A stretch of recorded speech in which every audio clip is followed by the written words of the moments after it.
Vamos abrir a palavra do Senhor no capítulo 3 do livro de Daniel.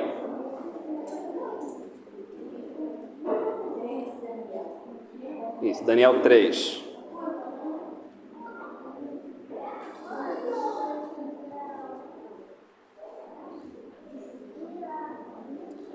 Nós vamos ler do verso 14 até o verso 30, ok? Não vamos tomar o capítulo todo, senão vai ficar muito longo. Vamos ler do verso 14 ao verso 30. E o título da mensagem que eu trago para os irmãos hoje é A Arrogância do Rebelde. Daniel 3, from 14 to 30. The title is The Rebel's Arrogance, okay? Because we are going to take a little time spending on the king's point of view of all that situation. Okay, I'm sorry I couldn't bring the translation, but next time I'll bring both of them.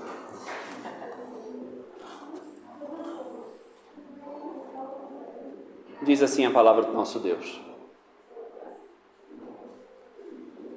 Nabucodonosor lhes dirigiu a palavra e disse: Ó Sadraque, Mesaque e Abednego, é verdade que não cultuais aos meus deuses, nem adorais a estátua de ouro que levantei? Pois agora, se estáis prontos, quando ouvirdes o som da trombeta, da flauta, da harpa, da cítara, do saltério, da flauta dupla e de todo tipo de música, para vos prostrardes e adorardes a estátua que fiz, será melhor fazê-lo. Mas se não adorardes, sereis lançados na mesma hora numa fornalha de fogo ardente. E quem é esse Deus que vos poderá livrar das minhas mãos? Sadraque, Mesaque e Abednego disseram ao rei: Ó Nabucodonosor, não precisamos responder-te sobre isto. O nosso Deus, a quem cultuamos, pode nos livrar da fornalha de fogo ardente, e ele nos livrará da tua mão, ó rei. Mas se não, fica sabendo, ó rei, que não cultuaremos teus deuses, nem adoraremos a estátua de ouro que levantaste. Então Nabucodonosor ficou com tanta raiva que seu rosto mudou por causa de Sadraque, Mesaque e Abednego, e deu ordem para que se aquecesse a fornalha 7 vezes mais do que costumava se aquecer, e ordenou a alguns guerreiros do seu exército que amarrassem Sadraque, Mesaque e Abednego e os lançassem da fornalha de fogo ardente.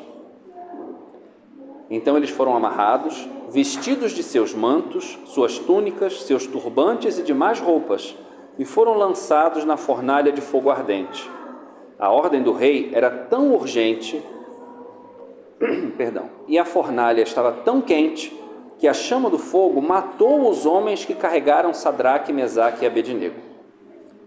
Esses 3, Sadraque, Mesaque e Abednego, caíram amarrados dentro da fornalha de fogo ardente. Então o rei Nabucodonosor ficou impressionado e se levantou depressa, falou e disse aos seus conselheiros: Não lançamos dentro do fogo 3 homens amarrados? Responderam ao rei: É verdade, ó rei. Disse ele: Porém eu vejo 4 homens soltos que andam passeando dentro do fogo, e eles nada sofrem. E o 4º homem é parecido com um filho dos deuses. Então, aproximando-se da entrada da fornalha de fogo ardente, Nabucodonosor disse: Sadraque, Mesaque e Abednego, servos do Deus Altíssimo, saí e vinde.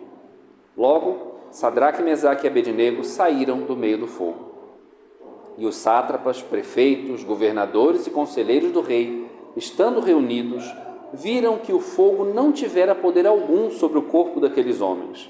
Nem os cabelos da sua cabeça foram chamuscados, nem os seus mantos se alteraram, e nem cheiro de fogo havia neles. Então Nabucodonosor falou e disse: Bendito seja o Deus de Sadraque, Mesaque e Abednego, que enviou seu anjo e livrou seus servos, que confiaram nele e frustraram a ordem do rei, preferindo entregar os seus corpos a cultuar ou adorar outro Deus, senão o seu Deus. Por isso, eu decreto que todo povo, nação e língua que proferir blasfêmia contra o Deus de Sadraque, Mesaque e Abednego seja despedaçado e as suas casas se tornem um monte de entulho, porque não há outro Deus que possa livrar desta maneira. Então o rei fez Sadraque, Mesaque e Abednego prosperarem na província da Babilônia. Até aqui a palavra do nosso Deus. Rei nosso, Deus nosso, Senhor nosso, quão preciosa é a Tua palavra, Pai. Como ficamos assustados diante do Teu poder. Grandioso, maravilhoso, tremendo, terrível, que dobra até o mais arrogante, que curva os joelhos até aquele que se acha o dono do mundo.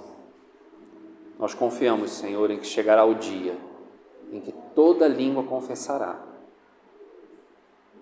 e todo joelho se dobrará diante da Tua majestade. Nesse momento, Senhor, fala ao Teu povo, enche-nos com Teu Espírito e nos faz lembrar que Tu és um só Deus, imutável, de eternidade a eternidade, fiel, verdadeiro, justo, justificador daqueles que Te buscam. Em nome de Jesus nós oramos. Amém.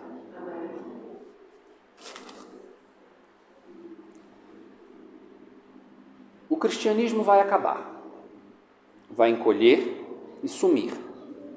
Eu não preciso discutir sobre isso. Estou certo e serei provado certo.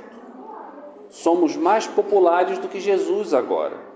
E eu não sei qual acabará antes, o rock and roll ou o cristianismo. Jesus era bom, mas seus discípulos eram cabeças duras e ordinários. Sabem quem disse isso? John Lennon, numa entrevista, em 1966, dentro da casa dele, recebeu um repórter e disse essas palavras: somos mais populares do que Jesus Cristo. O cristianismo vai acabar, é antiquado. Os seus discípulos eram cabeças duras, ordinários. 14 anos depois, John Lennon morreu, assassinado com um tiro. Alguma coisa me diz que hoje o nome de Jesus Cristo ainda é mais lembrado do que o nome do John Lennon. Sei. Talvez. Esse é o preço da arrogância. A terra passa, obrigado. O céu passa. Os homens passam, nós passamos. Mas a palavra do nosso Deus permanece para sempre. Ele é eterno. E hoje nós vamos olhar para essa história de Nabucodonosor, mas não da maneira como normalmente nós olhamos, que é muito fácil, muito simples, nós pensarmos nos 3 amigos de Daniel: Ananias, Misael e Azarias. Eu, sinceramente, prefiro os nomes originais. Os outros eu acho mais feios. Olha, pode ser, se calhar.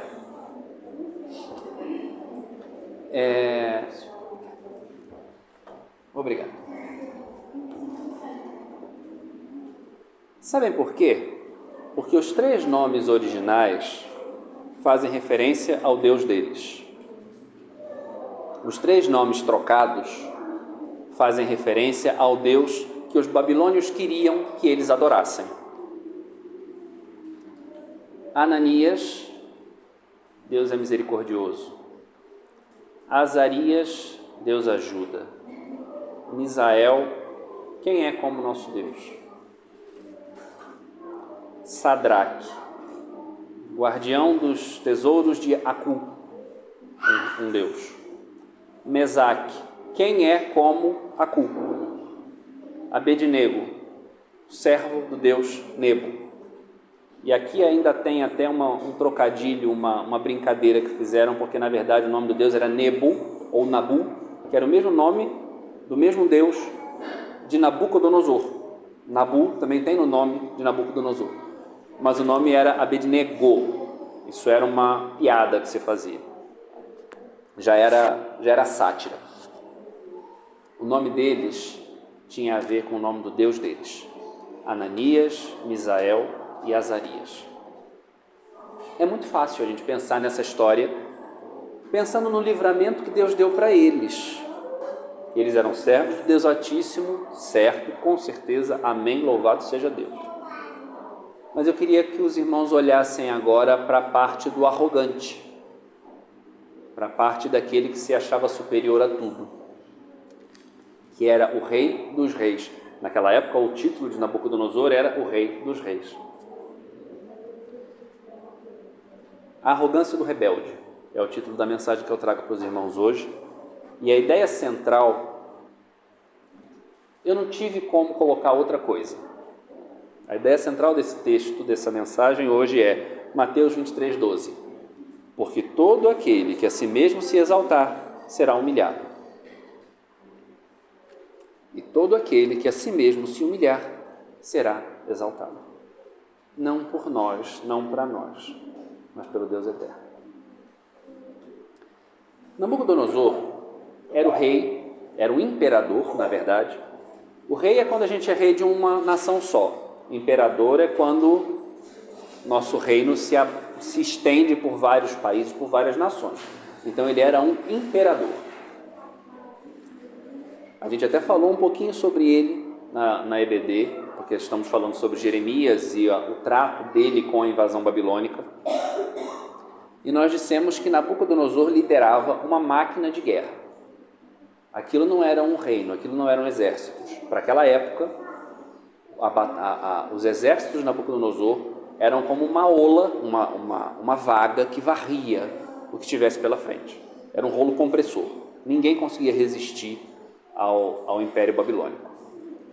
Quando Nabucodonosor invadiu, vou falar um pouquinho, peço um pouquinho de paciência para aqueles que me ouviram no início. Quando Nabucodonosor invadiu Jerusalém, ele já tinha mastigado a dentes o Império Assírio e estava a correr atrás do faraó do Egito, que era aliado da Assíria. Parou no meio do caminho em Jerusalém para fazer uma invasãozinha rápida e descobriu que o pai tinha morrido. Na época, Nabucodonosor ainda era príncipe e voltou para Babilônia para ser coroado rei quando da morte do seu pai. E nessa primeira ida para ele foi quando ele levou Daniel, Ananias, Misael e Azarias para a Babilônia. Foi nesse primeiro retorno. E o faraó do Egito se safou nessa história porque a Babilônia deixou de perseguir Neco, que era o faraó do Egito, para poder voltar para a Babilônia.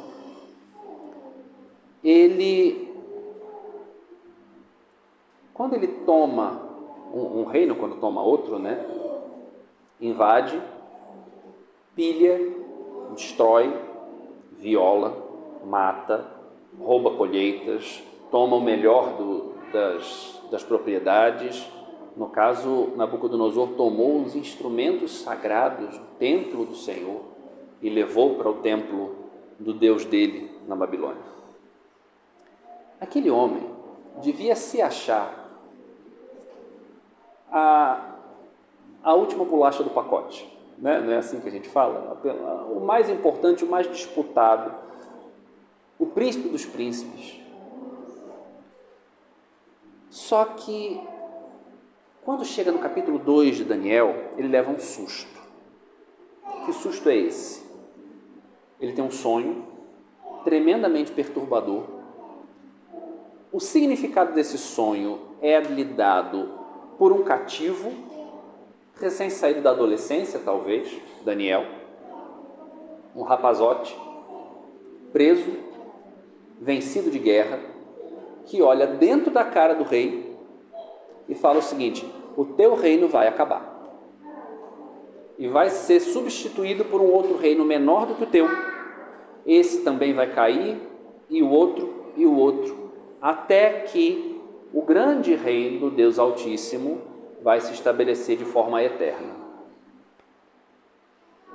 Ora, para alguém que se achava o mais importante da terra, a nação mais poderosa, de repente ficar sabendo que vai perder o reino para as mãos de um reino mais fraco, aquilo... E foi de uma maneira... A interpretação desse sonho foi de uma maneira completamente sobrenatural, porque Daniel não sabia o sonho. Não sei se lembram disso. mas Nabucodonosor sabia que os magos, os encantadores, os astrólogos que ele tinha, iam arranjar um jeito bonito de interpretar para ele, se soubessem o sonho. Então ele falou, não, ninguém vai saber o sonho, eu quero que vocês me digam o sonho e me digam o significado. E Daniel acertou o sonho. Nada mais justo do que achar que ele ia adivinhar também, ia saber pela mão de Deus o significado do sonho. Então Nabucodonosor se abala com aquilo. Naquele momento ele reconhece que Daniel é um enviado de Deus. Aliás, ele fala dos deuses, né? Mas ele teme. Quando ele teme, ele faz aquilo que os estudiosos, os arqueólogos, quem mexe com essa área e entende daquela época, daquela civilização, diz que essa construção do pilar, da estátua, do monumento que Nabucodonosor fez e mandou todo mundo se ajoelhar diante dela, aquilo era uma cerimônia, aquilo era um ato com duplo objetivo, na verdade.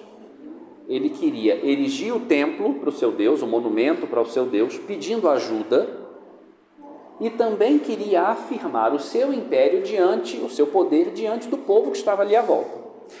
Então, era um pedido, uma adoração a um Deus, que não era o Deus verdadeiro.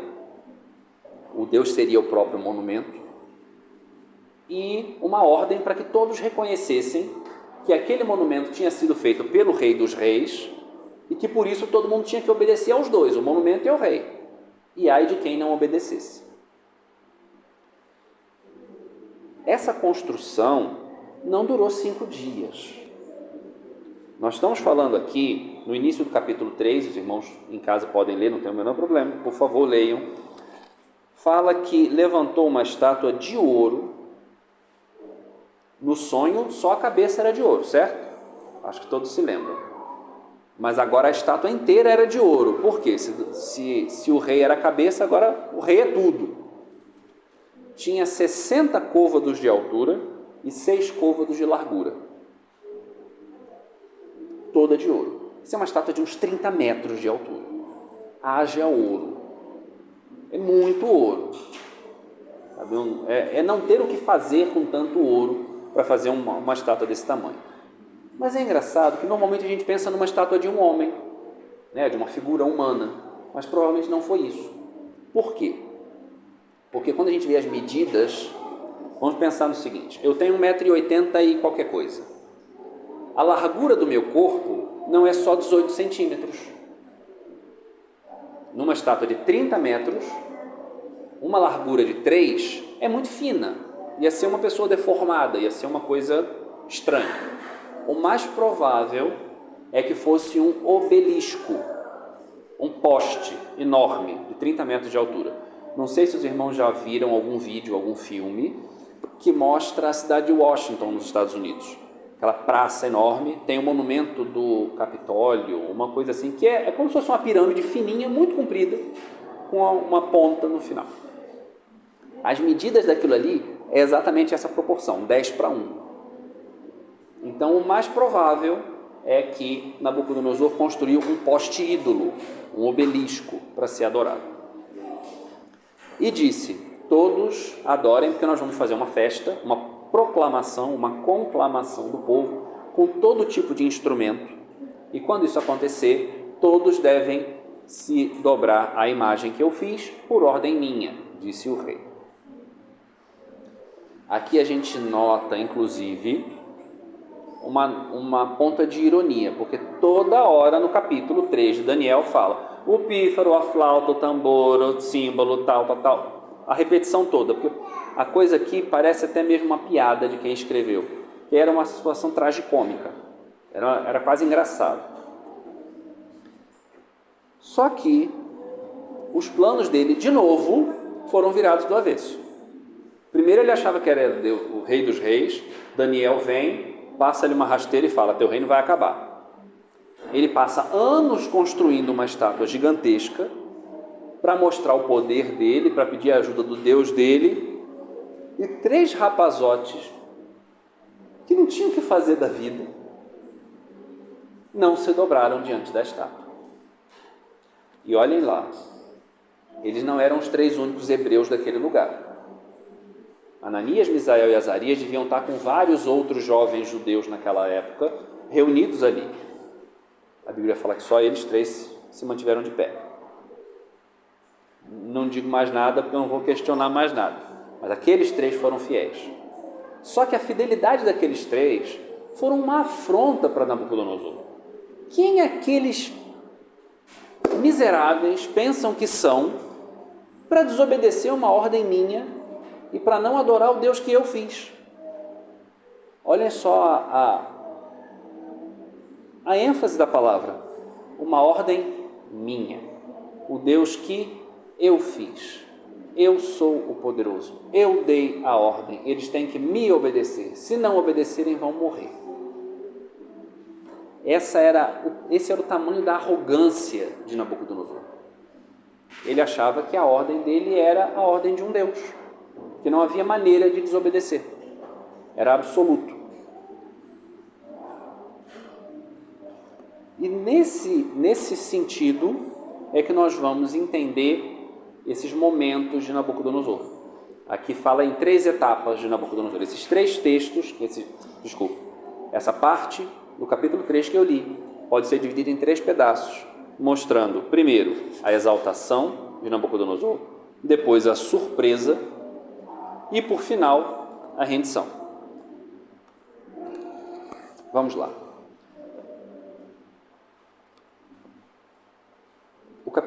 O versículo 13, na verdade, já começa com a fúria, né? Porque eles se achavam muito.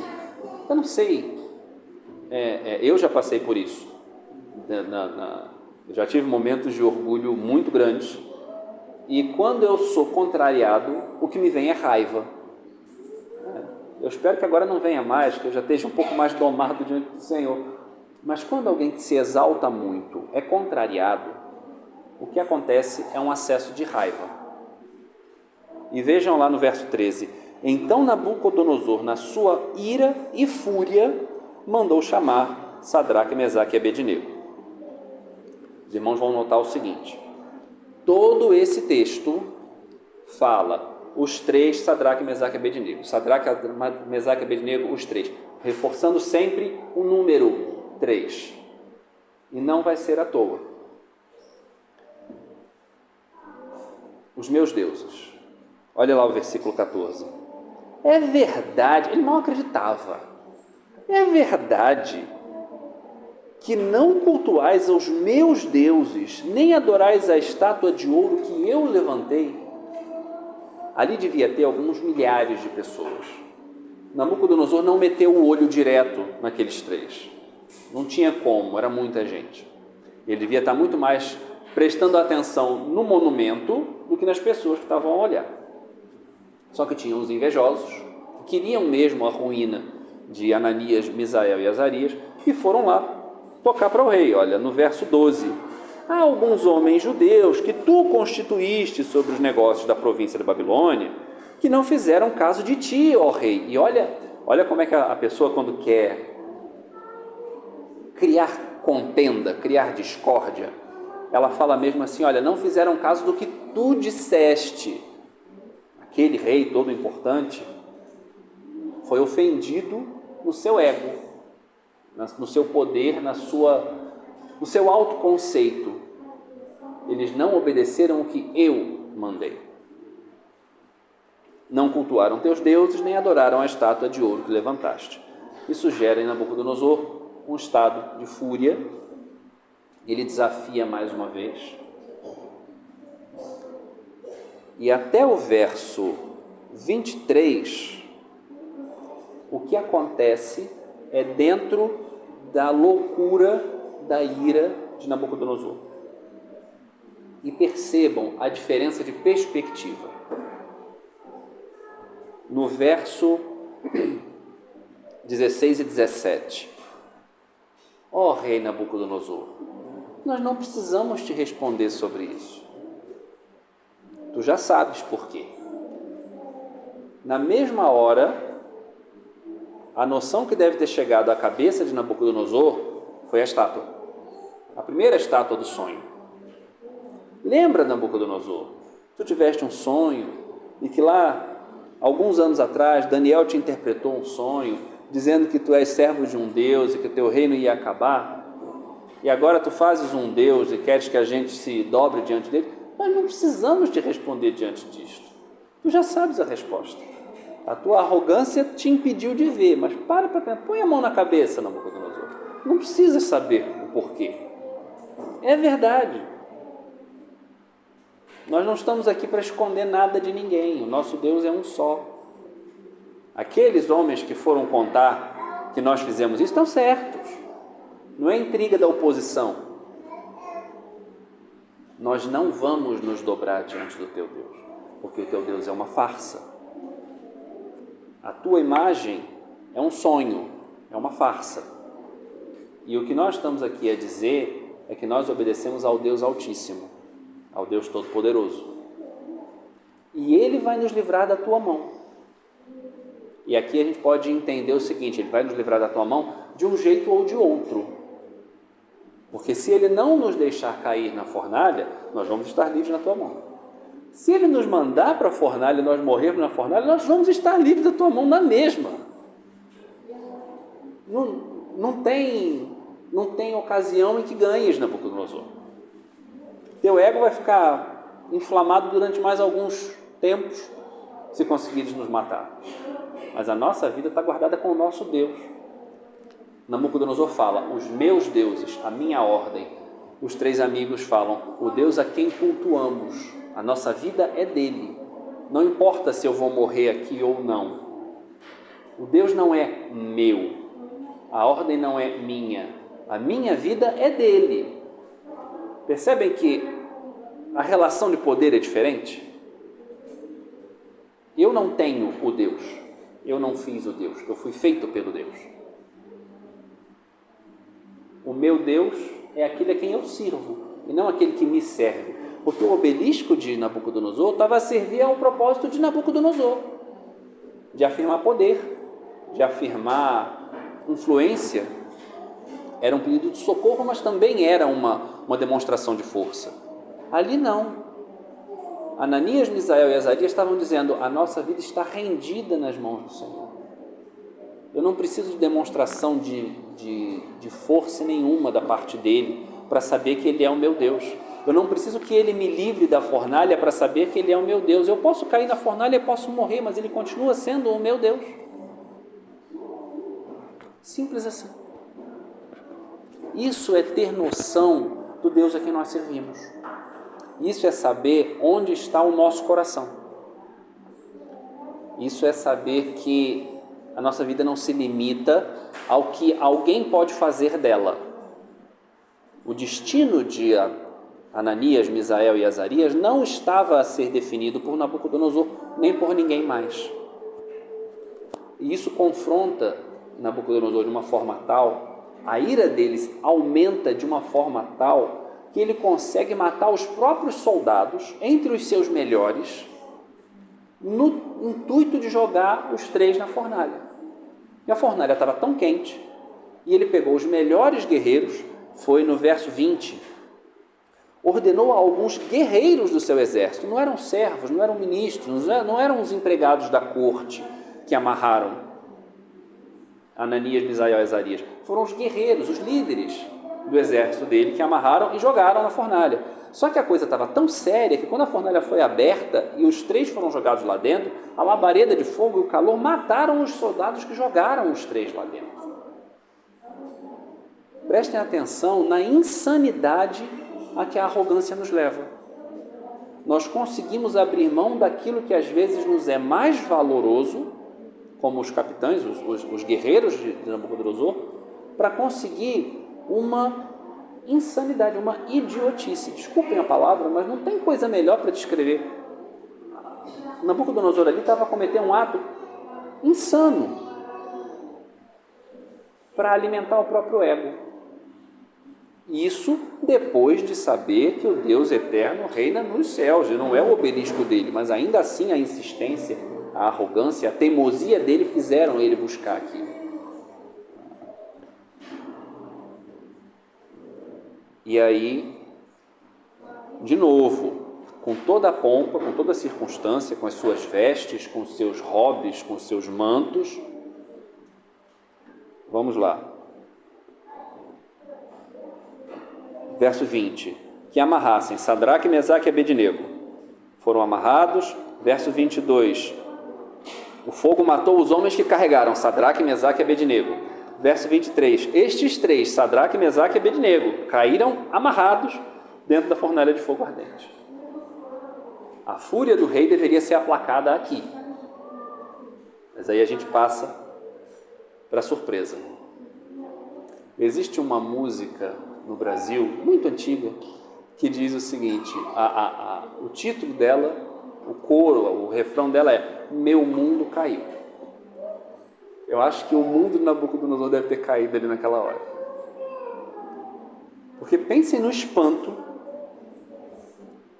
de ele olhar para lá, para dentro da fornalha e dizer o seguinte: não lançamos dentro do fogo 3 homens amarrados? Sim, ó rei. Então por que eu estou vendo 4 andando? Qual é a parte que eu não percebi dessa história? O que aconteceu aqui?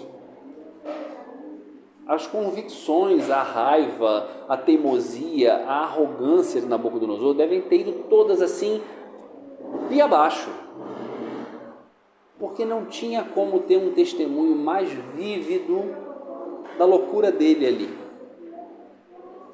Ele não estava se levantando contra 3 rapazes sem eira nem beira, escravos numa terra estranha. Ele estava se levantando contra o Deus Altíssimo. E não havia cordas, não havia fornalha, não havia ordem do rei, não havia obelisco de 30 metros de ouro que pudesse se levantar contra o propósito do Deus eterno. Então aqueles que entraram amarrados, jogados, não era nem para eles terem se levantado, né? Se o fogo foi suficiente para matar quem estava fora, os soldados mais valentes de Nabucodonosor, imagina o que ia acontecer, tipo, encostou no fogo, acabou. Não era nem para eles terem visto nada dos 3 ali dentro. Só que não eram 3, eram 4. Não estavam caídos, estavam de pé.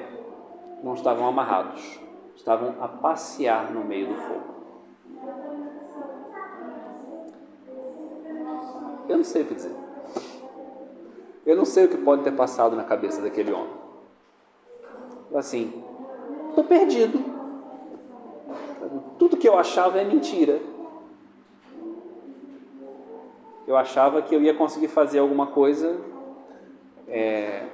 fui buscar lã e saí tosqueado. Eu gosto muito dessa frase. O propósito dele foi virado todo ao avesso.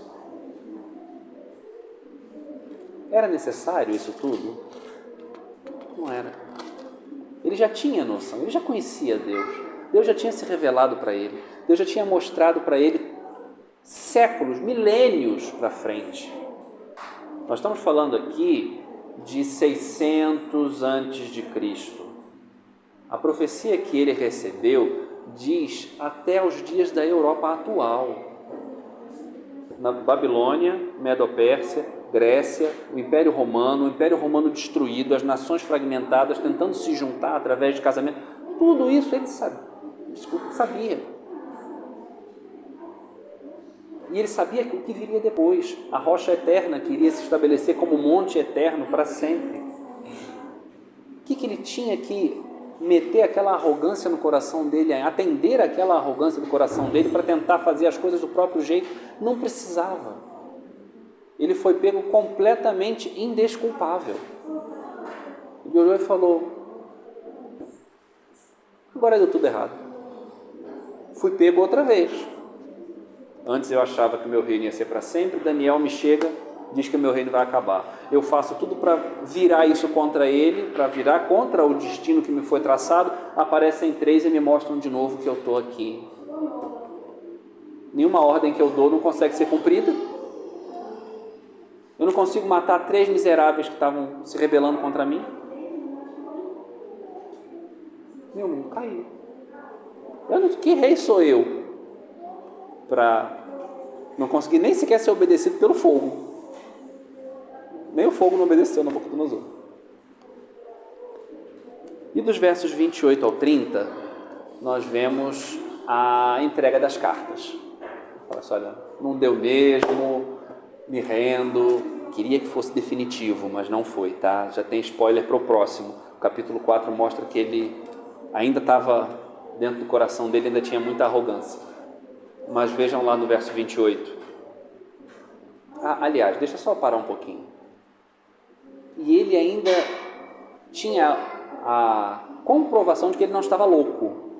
Porque o verso 27 serviu como testemunho público. Os sátrapas, os prefeitos, os governadores, os conselheiros do rei, estando reunidos, viram todos que o fogo não tivera poder algum sobre o corpo daqueles homens. Nem os cabelos da sua cabeça foram chamuscados, nem os seus mantos se alteraram, nem cheiro de fogo havia neles. Ou seja, eles não passaram pelo fogo, ele não encostou nada do fogo neles. E ele ainda podia estar achando assim, não, eu fiquei louco, é uma ilusão minha, mas não, todo mundo viu a mesma coisa.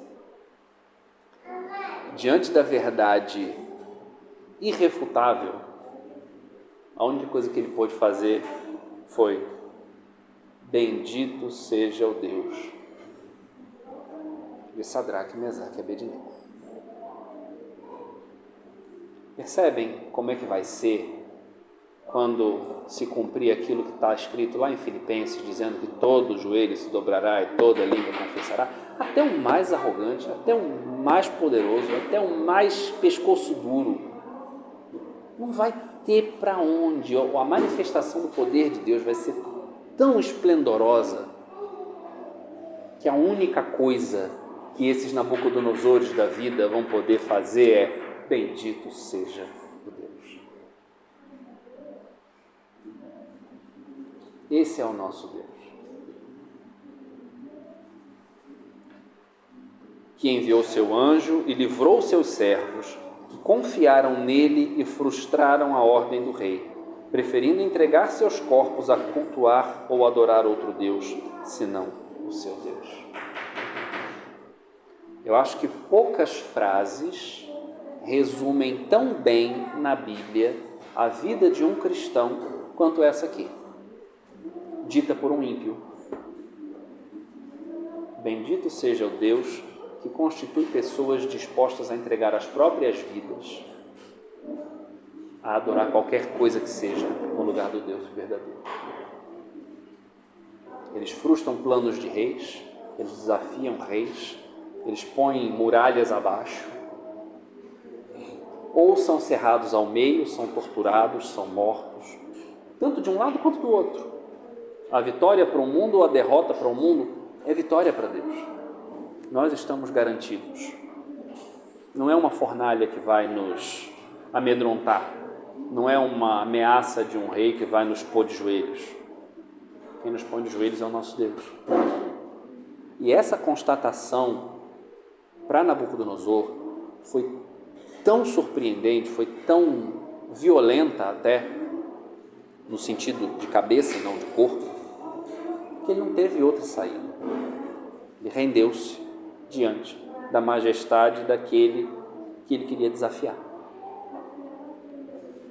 Por isso, verso 29, eu decreto que todo o povo, nação e língua que proferir blasfêmia contra o Deus de Sadraque, Mesaque e Abednego seja despedaçado e as suas casas se tornem um monte de entulho, porque não há outro Deus que possa livrar desta maneira. Então o rei fez Sadraque, Mesaque e Abednego prosperarem na província da Babilônia. Aqui foi uma mudança de chave, foi uma mudança de situação na vida dos hebreus que estavam lá. Nabucodonosor não terminou, não se converteu verdadeiramente aqui. Digo de novo, e se o Senhor permitir, na próxima vez que eu vier aqui, nós vamos ver o capítulo 4, que ele teve que chegar mesmo ao fundo do poço. Mas antes os judeus eram zombados. Agora o decreto do rei era outro. Exaltou aqueles que estavam escravizados. Aqueles 3 que tinham sido ameaçados de ser jogados, foram jogados efetivamente numa fornalha ardente, agora foram exaltados, fizeram grandes coisas, se tornaram governadores, e a influência deles também, creio eu, e até é normal entender pela burocracia da época, que a influência deles fez bem tanto ao rei quanto ao povo de onde eles saíram. Aquilo que Nabucodonosor tramou para o mal, fazer uma nação inteira se dobrar, e vejam a grandeza da coisa. O capítulo começa com Nabucodonosor querendo dobrar uma nação inteira aos pés de um ídolo, e termina com Nabucodonosor fazendo a nação inteira se dobrar aos pés do Deus eterno. E ai de quem levantasse uma blasfêmia contra Deus, porque seria despedaçado, suas casas seriam destruídas. Esse é o tamanho do poder do Deus a quem nós servimos. Não existe quem consiga se opor a Ele. Quando a vontade dEle se determina para uma direção, um rei, um exército, uma nação não são suficientes para dobrar a mão de Deus quando está voltada para salvar alguém. Então, meus irmãos, no que diz respeito a aplicações, eu tenho duas coisas que eu gostaria que os irmãos levassem para casa para pensar. Quando eu insisto no meu pecado, como Nabucodonosor insistiu, depois de ter a revelação de Deus no seu sonho interpretado por Daniel, e fez de novo um ídolo para ser adorado, quando eu insisto assim no meu pecado, eu estou dizendo para Deus o seguinte: tu não és autoridade sobre a minha vida. O teu poder não é suficiente para mim. Eu sei melhor. Essa é a mensagem que eu estou a dizer a Deus quando eu insisto no meu pecado, quando a minha obstinação me faz continuar fazendo aquilo que eu queria. Quando eu não rendo a minha vontade para Deus, a mensagem que eu estou a mandar para Ele é: o sacrifício do teu filho não vale nada para mim. Eu prefiro continuar no meu pecado. Eu prefiro continuar do meu jeito.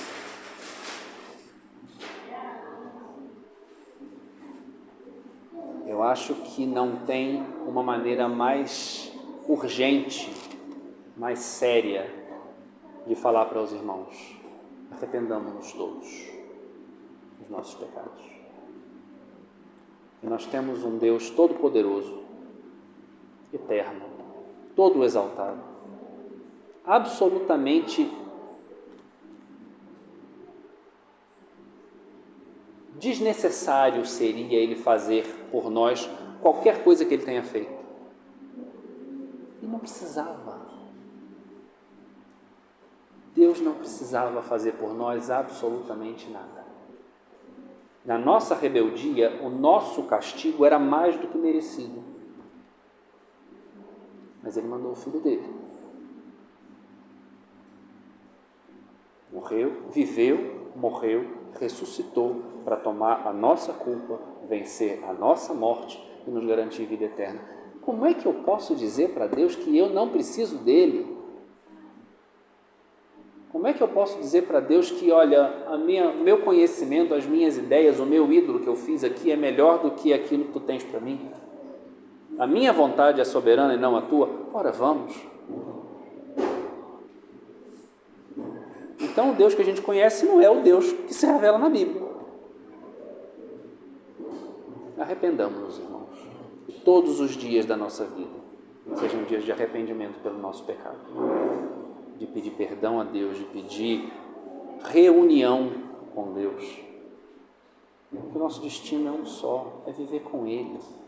Para quê? Dar murro em ponta de faca, como Nabucodonosor deu aqui e vai continuar dando no próximo capítulo, dizendo que eu quero melhor, eu sei melhor, eu gosto melhor. Nós não precisamos disso.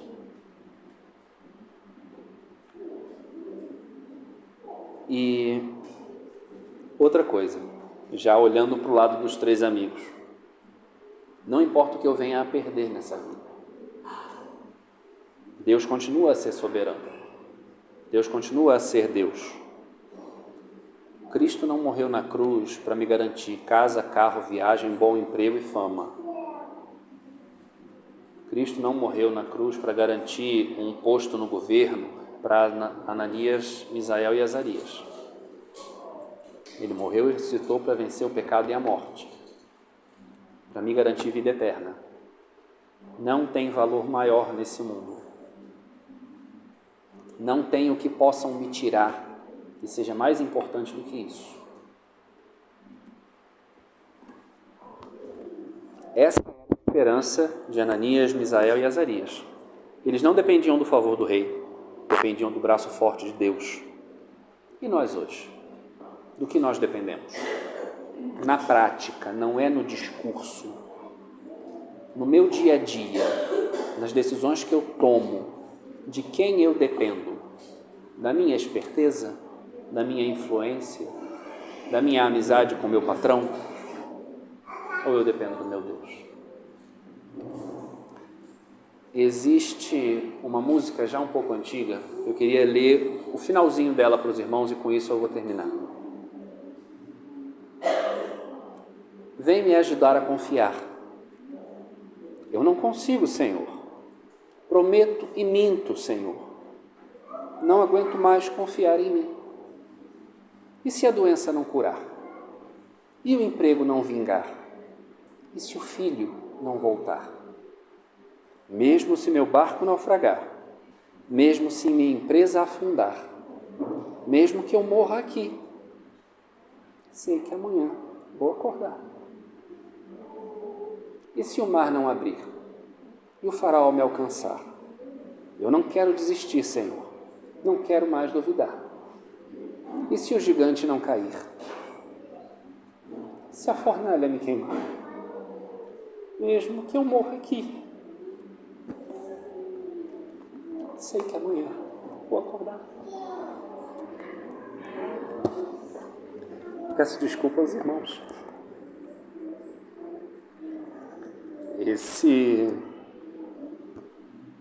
Essa música falou muito comigo quando eu perdi uma tia muito querida. Então, é muito forte quando a gente percebe que a nossa vida não é nossa. Nosso destino não é traçado por nós e nem por ninguém mais. Nós temos o nosso Deus. Ele nos livra, Ele nos sustenta, Ele nos guarda, Ele nos vai dar a vitória no final com Ele, com o Filho dele. Que Ele nos abençoe.